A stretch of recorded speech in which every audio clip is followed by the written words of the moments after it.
Chapter 341, Private Communication.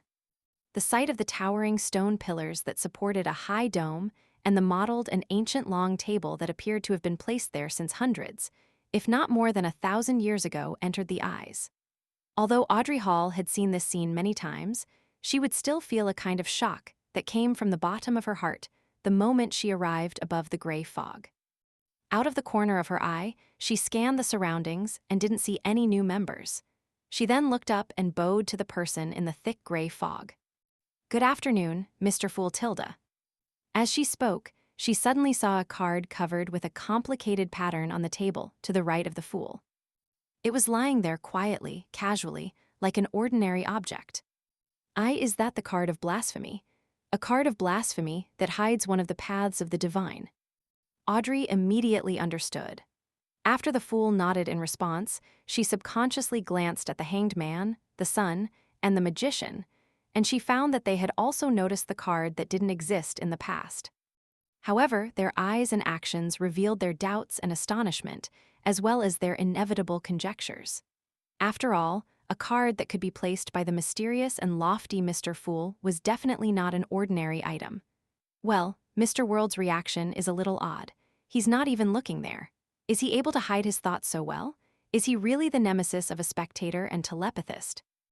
Audrey quickly decided that, other than Mr. Fool, the card of blasphemy was known only to herself.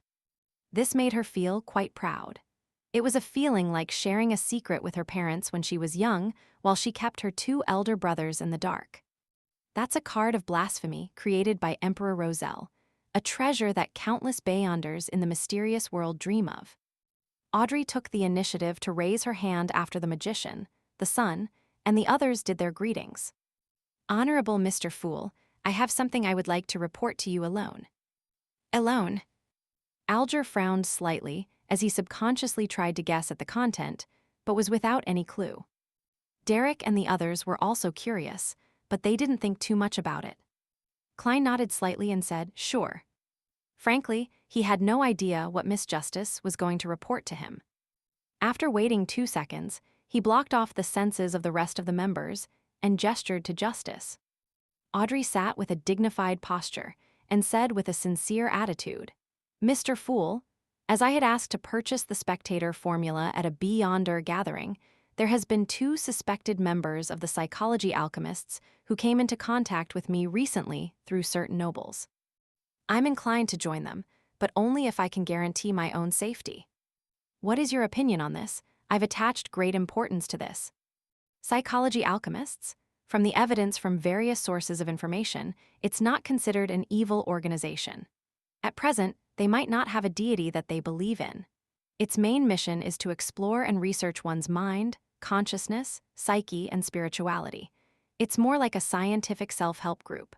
Of course, among the Orthodox churches, it's also a form of sacrilege since they believe that everyone's spirit belongs to God. And according to Daxter Guderian, the upper echelons of the Psychology Alchemists definitely have an inclination. The original creator, the God that created everything, and they worship him, to a certain extent, a rather primitive form of worship. Many thoughts flashed past Klein's mind as he finally said with a smile, "If you think it's suitable, you can do so. If you encounter a problem, you can seek help from the Tarot Club." "Thank you for your suggestion." Audrey instantly felt relieved. Klein thought for a moment and added using a calm and leisurely tone, "Inside the Psychology Alchemists, there are people planted by the churches, such as informants of the mandated Punishers and Nighthawks. You have to know how to hide and conceal yourself. Mr. Fool is so nice to remind me to be careful." Audrey slightly bent her eyes and replied with a shallow smile. "In the future, there will also be an informant from the Tarot Club inside the Psychology Alchemists. Miss Justice, you haven't even joined, and you're already thinking of betraying them." Klein silently drew an invisible crimson moon for the Psychology Alchemists. After reporting the matter of the Psychology Alchemists, Audrey wasn't in a hurry to end the conversation. Instead, she said, "Mr. Fool, I've memorized another 2 pages of Roselle's diary." That was also why she had asked to speak to him in private.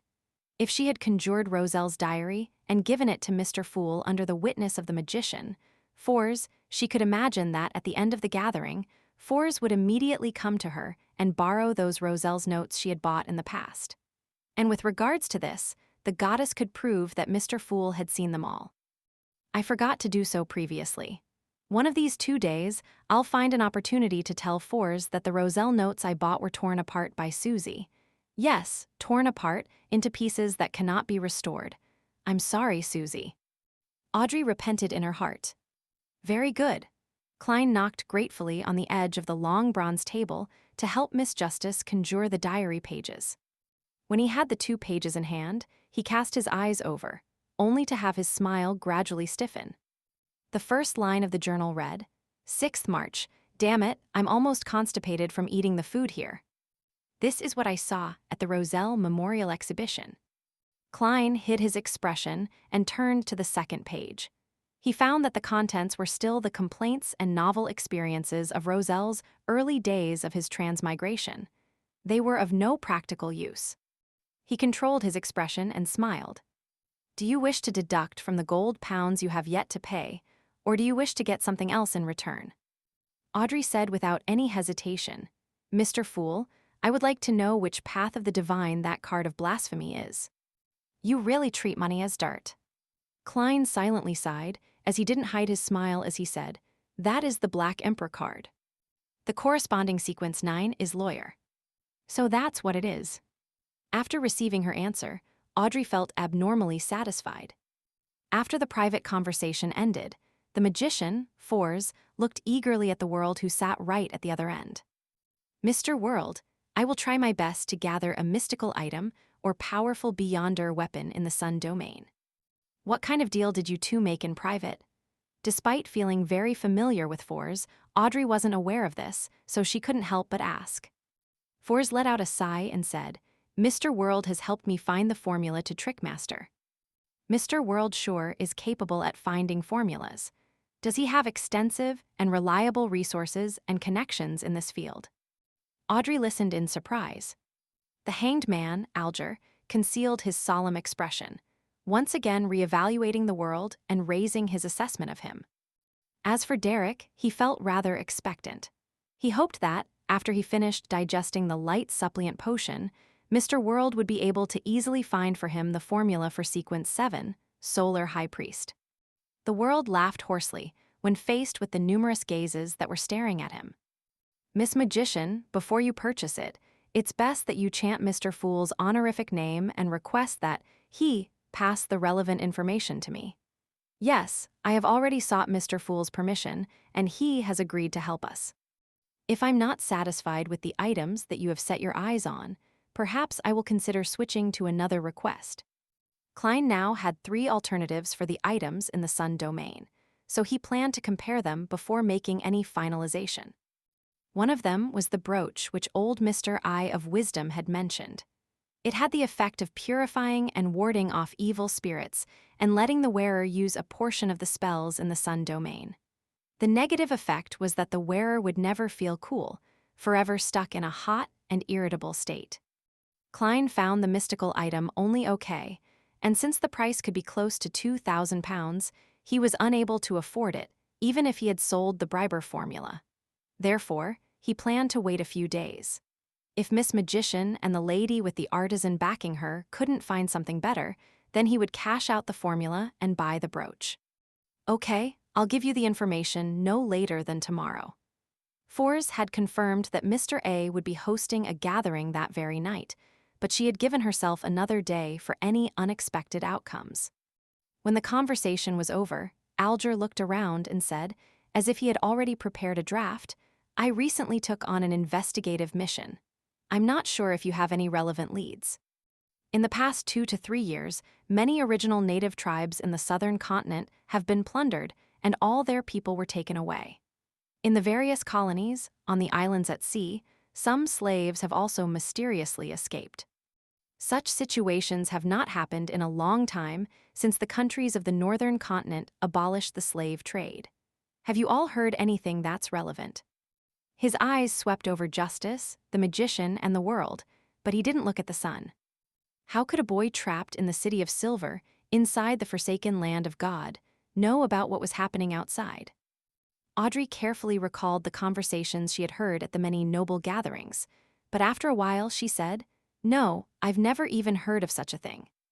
The magician and the world shook their heads. Is this indicating that slave trading in the black market is flourishing again? Why would they need so many slaves? Klein sat at the end of the long bronze table and thought about the matter suspiciously. Seeing that no one could provide any clues, and how Mr. Fool showed no interest whatsoever by not interrupting, he said without changing his expression, "You can attempt to seek out the formula for Wind Blessed. I will provide you with payment that would absolutely be enough to satisfy you." The formula for the Wind Blessed. He's almost done digesting the potion of the seafarer. Klein activated his spirit vision and glanced at the hanged man. Sure enough, he found that the surface layer of his astral projection was not only pure blue like the sea, but it also had slight ripples, as if slowly undulating. If I do the math, it took Mr. Hanged Man nearly 4 months to digest the seafarer potion. He's often at sea. Audrey also made a judgment based on what she had observed. Another point that Force paid more attention to was that Mr. Hanged Man was likely a sequence 7. A mid-sequence beyonder. She nodded indiscernibly and said to herself. After the Hanged Man finished announcing his mission, Derek raised his hand and said with some apprehension, "I've been assigned to go on a mission. I will be heading to the half-destroyed temple that I mentioned previously in the near future. Yes, the one related to the fallen creator. The leader responsible for this operation is Shepherd Elder Lovia. Do you have any suggestions?"